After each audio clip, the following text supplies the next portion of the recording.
Bismillahirrahmanirrahim.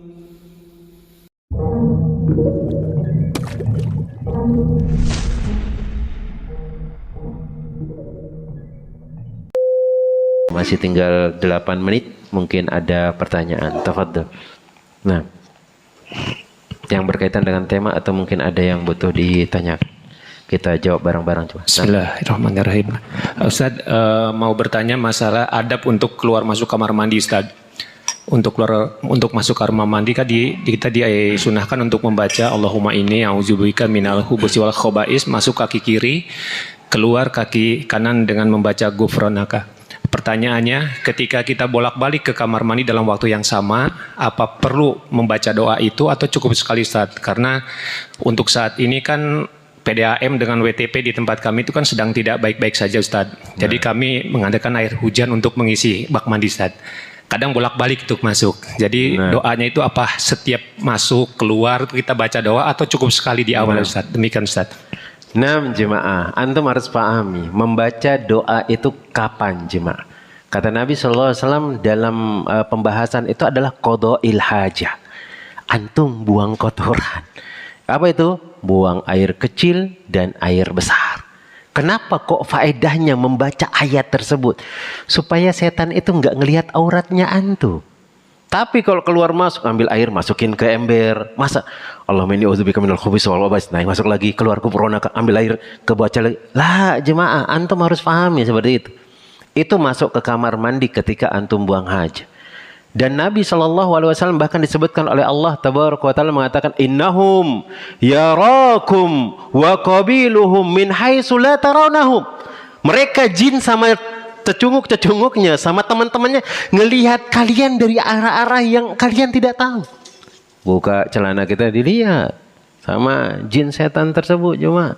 Maka kita harus doa. Maka Allahumma inni a'udzubika minal khubuthi wal khaba'its, sesungguhnya aku ya Allah, maka aku berlindung kepadamu dari jin laki-laki dan jin perempuan ganggu kita dalam kamar mandi. Ketika antum mandi, hilangin kotoran. Ketika antum kencing, ketika antum buang air besar, hilangin kotoran cuma. Maka itu dibaca. Itu digunakan hadisnya pas seperti itu cuma. Kalau bolak-balik tadi air hujan masukin ke kamar mandi, keluar lagi antum ambil lagi ember masukin lagi, keluar lagi masukin lagi, maka nggak ada cuma, nggak ada. Karena itu memang pembahasannya adalah qada'il hajah, untuk membuang hajat ketika masuk ke dalam kamar mandi. Nah, Allah Ta'ala dan itu yang ana fahami dari hal tersebut dan sebagaimana yang ana pelajari cuma. Nah, fadal, mungkin ada yang lain. Assalamualaikum Pak Ustaz. Terkait tadi yang berjamaah 27 derajat ya. Memang itu saya ada pertanyaan dari anak saya itu 27 pahalanya. Pertanyaannya memang sepele, kenapa 27? Kenapa nggak 30 gitu kan gitu. Nah, itu memang saya agak ini memang mau tanya nih lupa gitu kan. Mungkin boleh dijelaskan yang tadi lagi Pak Ustadz. Mungkin ada ininya kenapa harus 27 gitu Pak Ustadz. Terima kasih. Nah, cuma kenapa cuma? Ada yang bisa jawab cuma? Kenapa harus 27? Dalam hadis yang lain 25. Kenapa harus 25? Kenapa nggak digenapin 100 saja gitu? Nanggung sekali gitu. Allah Ta'ala alam bisawab jemaah. Kenapa hal tersebut? Karena memang itu dari hadis Nabi SAW. Adapun kalau pahala tak terhingga jelas pasti ada hal tersebut. Allah Ta'ala alam bisawab. Coba nanti Anda carikan lagi mungkin minggu depan tahu alasannya kenapa insyaallah. Nah, biar Anda catat dulu jemaah. Nah, atau mungkin ada yang bisa bantuin?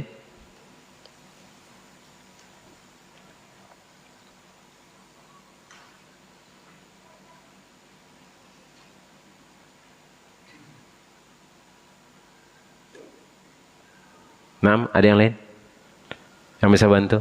Nah, kalau nggak ada Allah Ta'ala alam bisawab. Mungkin ada pertanyaan yang lain. Tafadhal. Nah. Assalamualaikum warahmatullahi wabarakatuh. Waalaikumsalam warahmatullahi wabarakatuh. Untuk pertanyaan terakhir Ustaz. Nah. Kalau kita melihat banyak sekali amalan-amalan, baik amalan wajib maupun amalan sunnah, artinya sangat gampang kita mendapatkan pahala di sisi Allah Subhanahu wa taala. Nah. Tetapi sangat gampang pula kita akan terhapus kita punya pahala-pahala tersebut. Contoh misalnya kita bersedekah, tapi suatu saat nanti akan timbul rasa ujub, rasa riya, sum'ah dan sebagainya. Nah, ini untuk mempertahankan semua itu Ustadz, bagaimana kira-kira Ustadz supaya tetap istiqomah, supaya pahala kita itu tidak dikurang-kurangi lagi sama Allah Subhanahu wa taala, seperti itu. Ibaratkan ketika hujan jatuh dari langit kemudian membasahi batu, licin kemudian habis sirna. Nah, ini bagaimana caranya mempertahankan Ustadz? Demikian. Assalamualaikum warahmatullahi wabarakatuh. Waalaikumsalam warahmatullahi wabarakatuh. Pertama caranya adalah antum yang banyak-banyak minta pertolongan sama Allah Rabbul Alamin. Karena kalau bukan pertolongan Allah nggak akan bakalan bisa bertahan hal tersebut. Kemudian ya memang tabiat manusia kayak seperti itu. Terus bagaimana cara mengembalikannya? Bertaubat kepada Allah Rabbul Alamin. Apakah bisa Ustaz? Ketika kita nih mengamalkan suatu amalan kemudian ujub kita. Kemudian bertobat, apakah bisa pahala tersebut kembali? Iya, Allah itu maha bisa untuk mengembalikan hal tersebut. Contohnya jemaah, Nabi Shallallahu Alaihi Wasallam mengatakan, khairukum fil Islam, khairukum fil jahiliyah. Sebaik-baik kalian di Islam ini adalah orang yang paling baik di jahiliyah. Apa maksudnya? Mereka membantu orang lain dan yang lainnya, padahal dia bukan orang Islam dan nggak ada gunanya kan amalan tersebut. Ketika dia masuk ke dalam agama Islam, Allah ampuni dosanya, Allah berikan pahala dari kebaikan yang dia kerjakan. Itu yang disebutkan oleh Nabi Shallallahu Alaihi Wasallam. Seperti itu juga ketika kita melakukan kebaikan, kemudian kita melakukan dosa-dosa yang lainnya, kemudian kita bertaubat, maka itu akan dikembalikan oleh Allah Tabaraka wa Ta'ala. Kemudian caranya gimana tentang masalah ujub ini? Kita udah bahas kayaknya pernah kemarin. Perkataan Imam Ibnul Qayyim yang ketika kita beramalan itu antum lupa sudah kebaikan tersebut. Antum kalau beramalan kata Imam Ibnul Qayyim, lupain sudah, nggak usah diungkit-ungkit lagi. Oh kemarin di Idul Adha kemarin ana nyembelih 10 sapi, sudah lupain. Gak usah diungkit-ungkit lagi, karena diungkit-ungkit akan jadi ujub dia jemaah. Kemudian nggak mudah di-share kebaikan tersebut. Walaupun nge-share kebaikan kadang-kadang boleh. Tapi yang kita katakan kemarin, kalau sudah mulai ada komentar itu susah jemaah. Jumat kemarin antum mungkin bagi-bagi nasi di masjid sini, 100 bungkus. Ada yang komentar, Masya Allah, Tabarakallah, luar biasa dermawannya antum. Besok jangan lupa lagi ya. Pas Jumat besoknya nggak ada duit antum jemaah. Pusing.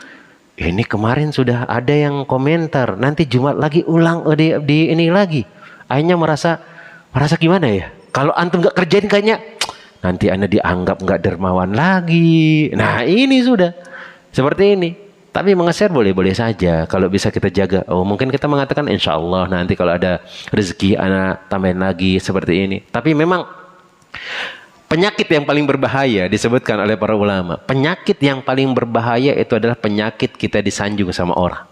Dan itu adalah hal yang paling mudah menghapus amalan kita. Jadi sombong kata jemaah. Kemarin 10 ekor sapi, sekarang dia cuma bawa kambing cuma 1 ekor, kurus lagi. Ini sudah ujub jemaah, nggak boleh. Haram hukumnya. Kemudian yang berikutnya, ya sudah sibukkan diri kita dengan dosa kita jemaah. Gak usah urusin dosanya orang lain. Seandainya kalau antum bisa nasihatin dia, pegang tangannya, nasihati.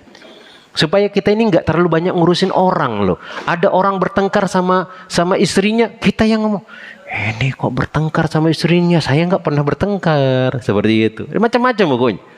Nah, kalau kita sibukkan sama dosa kita sendiri, maka kita tidak akan lebih baik dengan orang lain. Kemudian disebutkan oleh Al-Hasan Al-Basri rahimahullahu ta'ala, beliau mengatakan, caranya juga antum harus tawadu. Tawadu itu merendahkan diri. Maksudnya merendahkan diri itu bukan menghinakan diri kepada manusia lah. Beliau mengatakan antakhruja min manzilika wala talqa musliman illa ra'aita lahu alaika fadlan. Beliau mengatakan engkau keluar dari rumahmu dan tidaklah engkau berjumpa dengan orang muslim dan engkau harus menganggap atau kecuali engkau melihat dia memiliki kelebihan daripada engkau. Kita ngelihat orang itu harus lebih hebat daripada kita jemaah. Maka kita nggak akan meremehkan orang lain. Ketemu dengan orang tua, mungkin baru dia nggak pernah mengaji misalnya. Antum sering mengaji, duduk di pengajian. Ketika antum melihat dia, antum akan mengatakan orang tua itu lebih dahulu kenal Allah dan dia lebih dahulu sholat dan dia lebih dahulu sujud meminta ampun kepada Allah Rabbul Alamin. Kalau saya baru datang, baru lahir. Maka kita tidak akan meremehkan orang tersebut. Kemudian ketika antum melihat anak kecil, antum mengatakan, ini anak kecil ini baru lahir. Atau mungkin yang lebih muda. Umur kita 50 tahun. Mungkin yang muda ini mungkin umurnya 30 tahun. Maka katakan kepada diri kita, anak kecil itu baru lahir kemarin.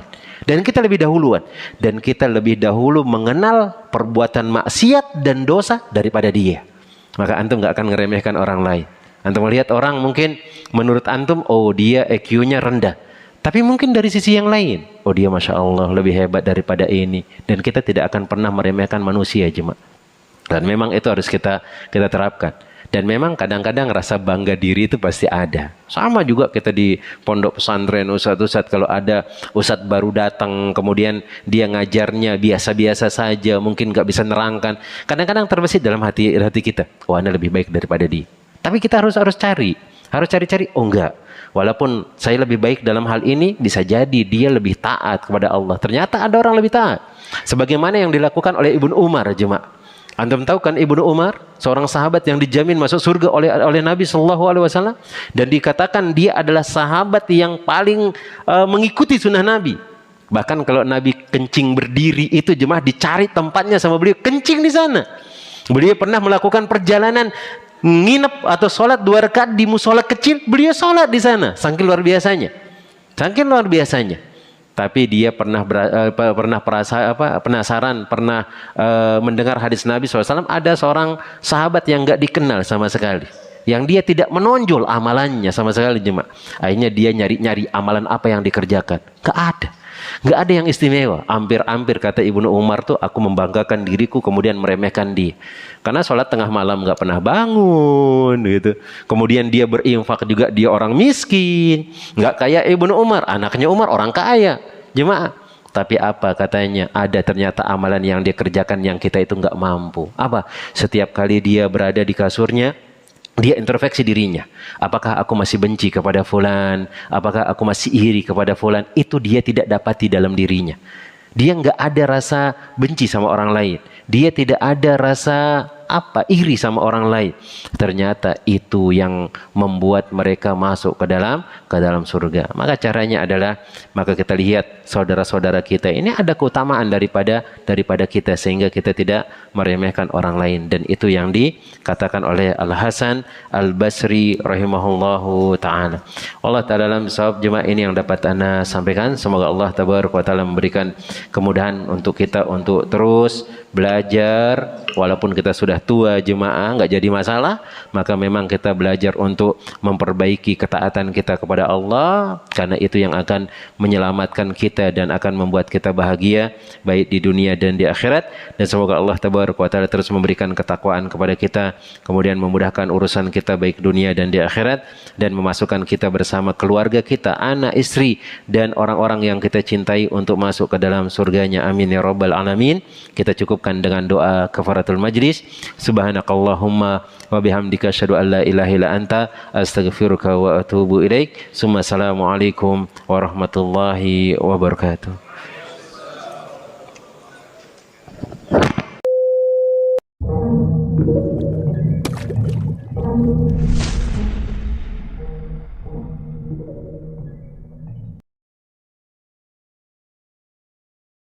Bismillahirrahmanirrahim.